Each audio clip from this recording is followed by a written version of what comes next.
प्यारे भाई बहनों, मित्रों, मेरे साथियों, आप सबको जय मसीह की। मित्रों, आप सब लोगों का हमारे इस चैनल में आप सबका स्वागत है।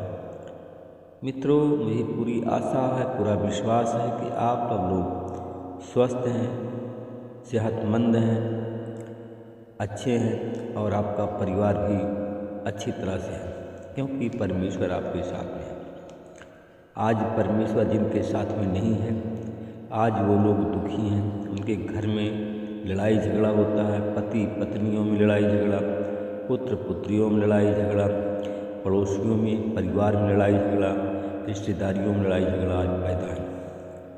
बहुत से ऐसे लोग हैं, तेरे दास और दासी तो कहलाते हैं, परंतु उनके मन की ईर्ष्या, मन का क्रोध और शंका, मन की शंका बनी रहती है, इसलिए कि उनके घर में लड़ाई झगड़ा पैदा हो रहा है। मित्रों, मैं आज सबसे पहले वचन बताऊंगा, फिर प्रार्थना करूंगा। इस वचन के द्वारा आज आप लोग आनंदित हों।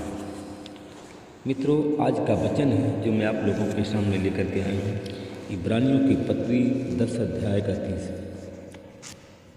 क्योंकि हम उसे जानते हैं जिसने कहा, बदला लेना मेरा काम है, बदला मैं ही दूंगा।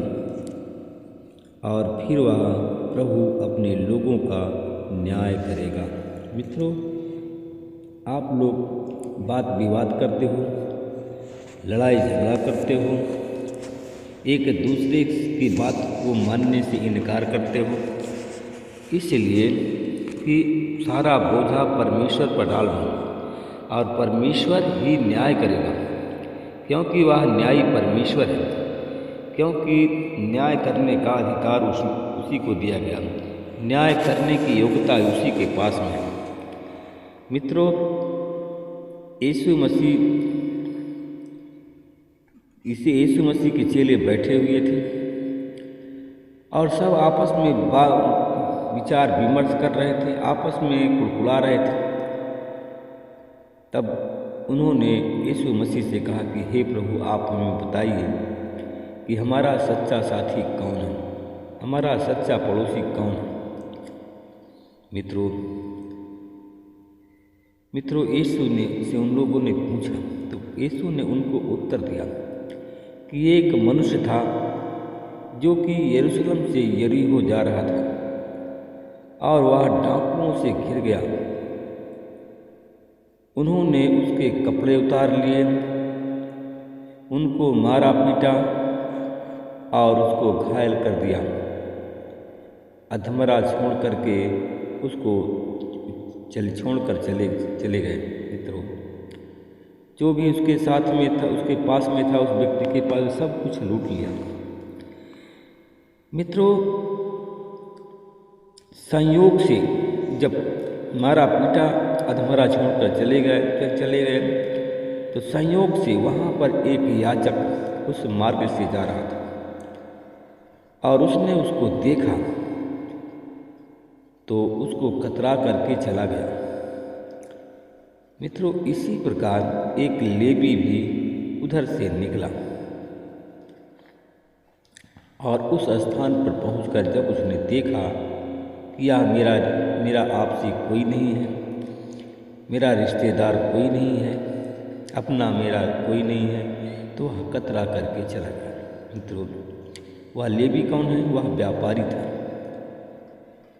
मित्रों, परंतु इन दोनों के बाद में एक सामरी व्यक्ति, वह भी यात्रा कर रहा था और उसी के पास में वह पहुंचा। मित्रों, जब उसने देखा कि उसके शरीर से खून बह रहा है, उसके शरीर में चोटें आई हैं, वह चिल्ला रहा है, तो यह सब देख करके मित्रों उस पर उसका हृदय दया से द्रवित हो गया और वह उसने तरस खाया और उसने उसके पास जाकर के उसके घावों को धोया और दाख रस उगेल करके उन पर पट्टियाँ बांध दी। मित्रों, तब उसे अपने घोड़े पर बैठाया मित्रों, तब उसने अपने घोड़े पर उसको बैठाया और बाजार में ले गया, जहाँ उसने उसकी सेवा किया। दूसरे दिन उसने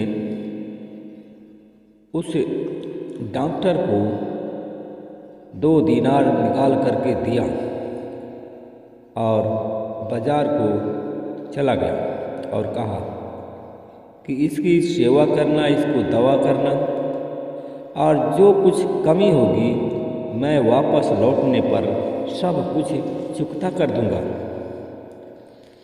मित्रों, मेरे भाई और बहनों, मित्रों, मेरे साथियों, इससे अधिक जो खर्च आए तो लौटने पर चुकाऊंगा।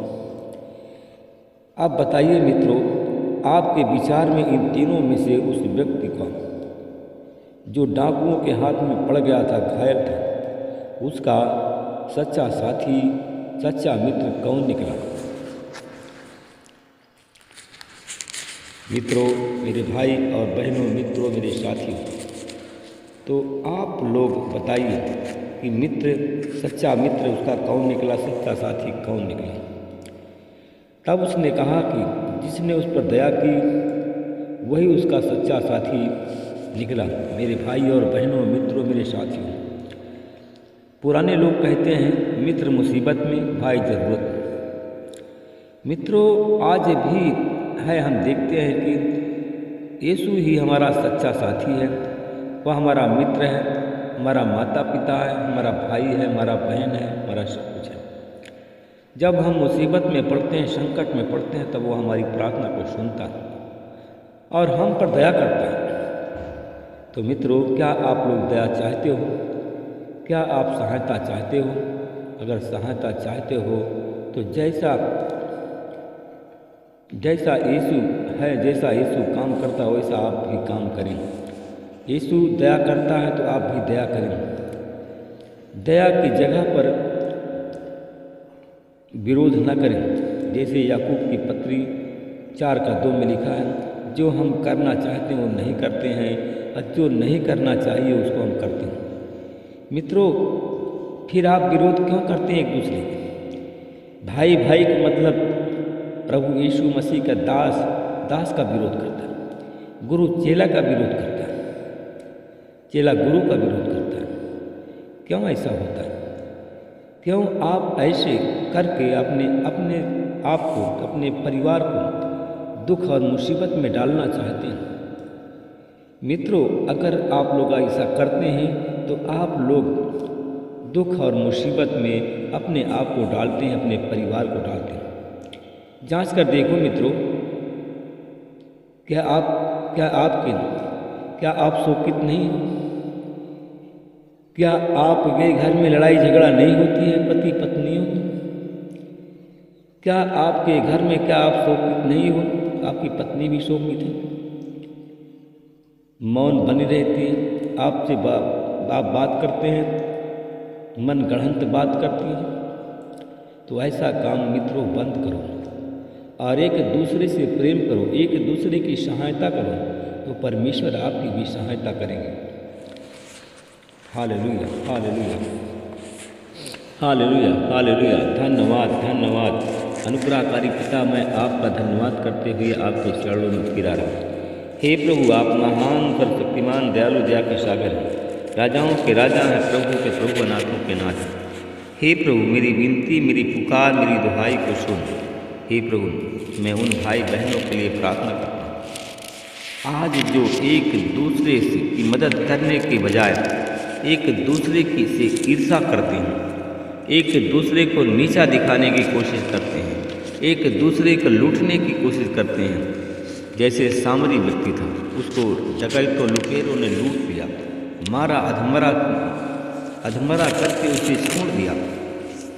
मेरे भाई और बहनों, मित्रों, मेरे साथियों, उसी प्रकार आपके साथ में होने वाला है।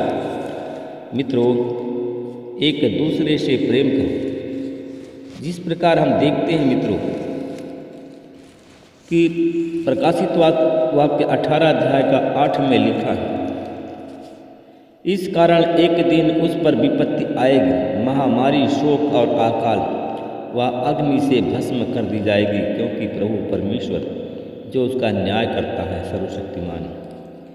मित्रों, अगर आप लोग ऐसा काम करते हैं तो आपके जीवन में बीमारी आएगी, महामारी आएगी, विपत्ति आना अनिवार्य है। मैं उन भाई बहनों के लिए प्रार्थना करता हूँ जो लोग पश्चाताप करने जा रहे हैं, प्रभु जी उनके जीवन से बीमारी महामारी चली जाए, उनके जीवन से अकाल चला जाए, उनका शोक आनंद में बदल जाए, उनका अकाल जो अकाल पड़ा है उनका अकाल उनके जीवन से चला जाए। परमेश्वर पिता, मैं धन्यवाद करता हूँ, उन भाई बहनों के लिए प्रार्थना करता हूँ।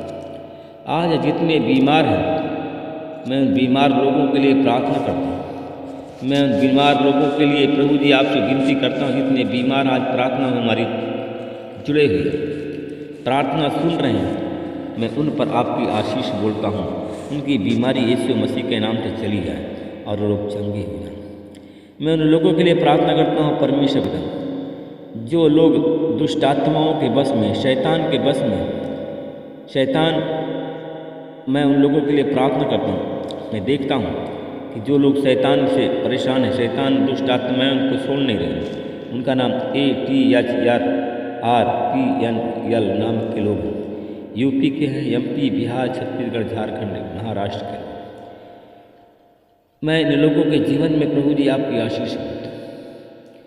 दुष्ट आत्माओं को मैं हुक्म देता हूँ, मैं आदेश देता हूँ कि हमारे भाई बहनों को जो यूपी के हैं, MP, बिहार, छत्तीसगढ़, झारखंड, इनके जीवन से दुष्ट आत्माएं चली जाए और हमारे भाई बहन चंगे हो जाए। मैं परमेश्वर पिता, मैं आपका धन्यवाद करता हूँ। मैं आपसे विनती प्रार्थना करता हूँ। वचन में हम देखते हैं इब्रानियों के पत्री 10 अध्याय में 9 में कहा गया, देख मैं आ गया हूँ, तेरी इच्छा पूरी करूँगा। हालेलुया। मैं उन लोगों के लिए प्रार्थना करता हूँ जो लोग सरकारी नौकरी की इच्छा करते हैं, तो सरकारी नौकरी नहीं मिल रही और उनकी इच्छा आज यीशु मसीह पूरा करने जा रहे हैं। उनका नाम है ACRDNH नाम के लोग। आज इनकी इच्छा परमेश्वर पूरा करने जा रहा है, इनको सरकारी नौकरी देने जा रहा है। मैं इसके लिए परमेश्वर आपका धन्यवाद करता हूँ। प्रभु जी, मैं उन लोगों के लिए प्रार्थना करता हूँ जितने लोग आज,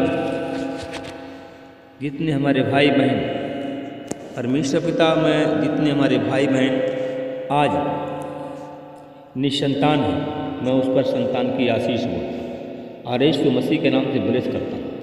मैं उन लोगों के लिए प्रार्थना करता हूँ जो जिनका लीवर खराब है, पेट से संबंधित बीमारी है, उनकी यीशु मसीह के नाम से उनकी पेट से संबंधित सारी बीमारी चली जाए और लोग चंगे हो जाए। इस प्रार्थना को मैं यीशु के नाम से मांगता हूँ। आमीन।